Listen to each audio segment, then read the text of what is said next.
3 months had passed since the horrifying incident, and the wound that scared Ada's soul has barely begun to heal. She had grown distant. Her once warm and loving nature is now cold. John, on the other hand, had been awarded a contract worth millions of dollars, money that could transform their lives. But the price he had paid glowered at him daily. His guilt festering beneath the surface, though he always convinced himself that all he did was worth it. He had the career he dreamed of, but Ada was a ghost of the woman he once knew. Ada, still oblivious of the dark truth, couldn't help but feel something was off, but she couldn't place her hand on it. Her instinct kept telling her that something was wrong somewhere. She had also heard John repeatedly. What made Mr. Collins change his mind about the contract after the incident? But John always dodged the question, emphasizing about his hard work and dedication finally paying off. The lies came easily to him now, as if he has rehearsed them countless times. Their household was now an hollow version of what it used to be. One morning, Ada woke up feeling like to throw up. At first, she thought it was just stress, nor the after effects of the trauma she had been through. But when the sickness persisted, she decided to visit a doctor. The news hit her like a freight train when the doctor told her she was pregnant. Ada sat in the doctor's office, staring at the ultrasound image in disbelief. A wave of conflicting emotion crushed over her. Fear, confusion, a fleet glimmer of hope. But as she drove home, that hope quickly gave way to anxiety. She couldn't shake the memory of the attack, the masked man who had violated her. Could the child be John's? Conceived in the weeks after the incident? Or was it the result of that unspeakable night? When Ada told John the news, his reaction was not what she expected. John went pale, his eyes wide with a mix of shock. This wasn't part of the plan, he said in his thoughts. His mind raced as he tried to comprehend the implications. If this child wasn't his, what if this baby was Mr. Collins? No, he muttered within him, his voice barely audible. This can't be happening, he reasoned. Ada brows flowed in confusion. John, what's wrong? I thought you'd be happy. We've always wanted a family, she said. John's hand clenched into fist. How can you be so sure this child is my Ada? He snapped, his voice harsh than he intended. Ada, heart flickering in her eyes. What do you mean, John? John stood up immediately, pacing around the room. His mind sprang into dark thoughts, and with each passing moment, his anger grew. This wasn't just about the pregnancy, it was about the secrets he was hiding, the terrible thing he had done, the deal he had made with Mr. Collins. He couldn't bear the thought of raising another man's child, especially the product of that horrific night. He turned to Ada, his eyes cold and accusing. What if this child is not mine? What if that man did more than we thought that night? He asked. Ashley, Ada's face turned white. She understood what he was implying. John, how could you even say this? We've been together since, even before the attack. You really think I don't know? I know nothing, John shouted, cutting her off. I don't know anything anymore. You don't know what that man is. Her eyes was filled with tears. What, John? Well, I, I, I, I meant to say, I don't know that this child is mine. That's what I want to say. And besides, I don't want to talk about this anymore. His face, John said, with bitterness. I can't raise a child that is not mine.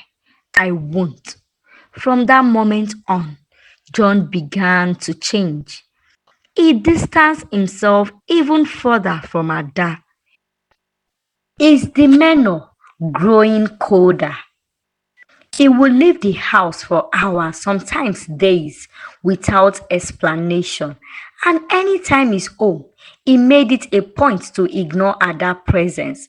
The house that has once been their sanctuary was now a prison of tension and unspoken words. As Ada's pregnancy progressed, John's behavior grew worse. He stopped speaking to her entirely, giving her the silent treatment. When he did speak, his words were often laced with insults. He would make snide comments about her growing belly, looking at her as if the sight of her disgusted him.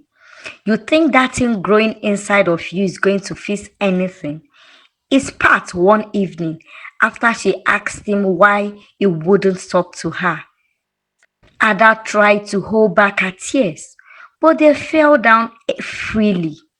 John, please, this child is your child. You can't continue to treat me like this. It's really hurting me. You are hurting me, John. But John was deaf to her pleas. In his mind, the child would never be his, and he wanted no part of it. He began to punish Ada for a crime she didn't commit.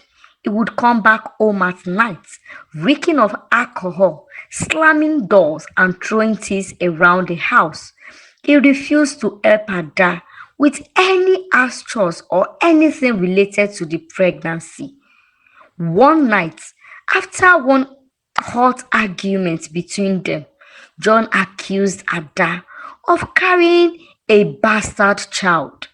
Ada broke down completely. She sobbed uncontrollably, pleading with him to stop, but John's heart has hardened. If you don't like it here, you can leave, he said coldly. You can take your bastard and go out from my house. Ada's heart shattered.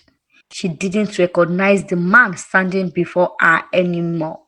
The man she had loved and supported through thick and thin. The man she had believed would protect her no matter what. She couldn't understand how he had become so cruel, how he would turn against her so easily. But what Ada don't know was that the truth had been eating away John all this while. The guilt is always eating him hard, that he had no control over himself. The terrible secret he had conspired with Mr. Collins to destroy her innocence, all for the sake of his career. John had trapped himself in his own web of deceit, and now is taking it out on the person who had always stood by him. As days dragged on, the distance between them grew wider. Ada began to feel like a stranger in her own home, isolated and abandoned. She don't know how much more she could take. But one thing was clear. The man she had loved was gone, replaced by someone she barely recognized. The breaking point came one evening when Ada, exhausted from the emotional and physical toll of the pregnancy, comforted John. She had been holding in her pain for too long, but she couldn't take it anymore. John, why are you doing this to me? Her voice trembled as she stood before him. Why? Oh, why are you punishing me, John? This child is yours. I've always been faithful to you, John. Even after everything that has happened, I've stood, I've stood by you. And I know you now need me. Now I need you now. Ever, John. John sat in silence, his face a mark of cold indifference. His finger trapped against the glass of whiskey in his hands, as if he was waiting for her to finish. His silence was louder than any word he could have spoken. Please, John, Ada continued, her voice breaking. I, I, I don't know what happened to you, but I know for sure that this isn't the man I got married to. We've been through so much together, John. I need you to understand. I need to understand what's changed. Why are you treating me like this, John? Where have I gone wrong? Is it my fault that I got raped? Is it my fault? Finally, John looked up, his eyes dark and unreadable. What change? He echoed, his voice low and dangerous. Everything had died. Everything changed the moment I realized you are carrying someone else's child. Ada grasped, her heart shattering at this accusation. John, no, this is your baby. I swear, this is your baby. It's yours, John. Believe me. You don't know that, John said, his voice dripping with disdain. You can't possibly know. And I am not about to raise another man's child. I will not raise another man's child, not in this house, especially not Collins.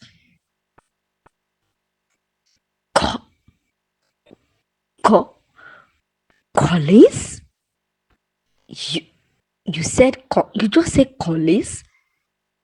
Ada has, looking at John confusedly. What has Collins got to do with this, John? What are you talking about? Collins? Collins got me pregnant? Ow! You should leave, John said, taking a sip of his drink. I should leave? What are you saying, John? You need to explain this to me. You just mentioned Collins here. What has Collins got to do with this discussion? Is there something you're not telling me, John? You need to. I said, leave my house. John slammed at her. Leave my house. Ada stood, frozen, her breath itching at the weight of his word. She was so confused. Her heart pounded in her chest as a terrible realization washed over her. Could this be possible? She thought. Could John have known more about the attack than she had known? At that mind raced, piecing together the timeline, the way John had distanced himself from her immediately after the attack, the way he had refused to defend her when the man was molesting her, the contract that had miraculously come true just after everything had happened. The truth, as unthinkable as it was, began to take shape in her mind. Could this be true? Suddenly, everything began to make sense to her. The reason for John's guilt, his belief, his strong belief that the child wasn't his. It was now all connected. John had been involved in the attack, she thought to herself. Had her hand choked at the reality of what she had uncovered? The man she had trusted with her life, the man she had loved through thick and thin, had betrayed her in the worst possible way. He had conspired with his boss to assault her, all for the sake of his career. A cold anger gripped her heart, and for the first time since the attack, Ada felt a stung of strength and resolve. She would not be broken by this, she said to herself. She would not let John, nor Collins, nor anyone that have connection of what happened to her that night to get away with that, which they have done to her. She will find the beginning and the end of this. Ada knew she needed to comfort John, but she wasn't going to do it alone. She sought legal advice, and with the support of a lawyer, she gathered the evidence. She secretly started gathering evidence, pretending not to know anything, acting so nice to John for her to be able to get to the root of what transpired that night. She gathered the security footage from the night of the attack, the contract with Collins' signature, and the timeline of events all pointed to one undeniable truth. John had betrayed her. With the evidence she had in hand, Adam met John in a public place, a coffee shop, where she knew he couldn't create a scene. She watched as John walked in, his face still as cold and unreadable as ever. She sat across from afar, and for a moment they stared at each other in silence. John was shocked to see Ada, who was supposed to be at home, at the coffee shop. I know what you did, Ada said quietly, her voice steady. I know you were involved in the attack. I know about the deal you made with Collins. John's face paled, his eyes widening in shock. What nonsense are you talking about? You lied to me, John. Ada continued, her voice growing firmer. You let that man into our home. You let him hurt me, all for the sake of a contract. And now you have the audacity to accuse me of carrying his child. John's hand shook as he realized the walls were closing in. Ada, don't. Ada cut him off, her eyes blazing with anger. I am done with your lies, John. I am done with your excuses. I have everything I need to prove what you did. John's face contorted with fear and desperation. Ada, please come, let's sort this out. We can sort. No, she said firmly. You are going to pay for what you've done to me. For the heartbreak, the betrayal, and every single thing you do to me, John, you will never get away with it. You both will pay. I won't never let you get away with this. Even with the last drop of my blood, I will fight to see that you both pay for this. John, you betrayed me. You betrayed me in the worst way possible. After everything we've been through, after everything I've done for you, John. With that, Ada stood up, leaving John sitting there, his world crumbling around him. She walked out of the coffee shop, her head held high, knowing that she had finally taken back control of her life. In the weeks that followed, Ada filed a lawsuit against both John and Collins, exposing the truth about the attack and the deal they had made. The media quickly picked up the story, and the scandal rocked the company to its core.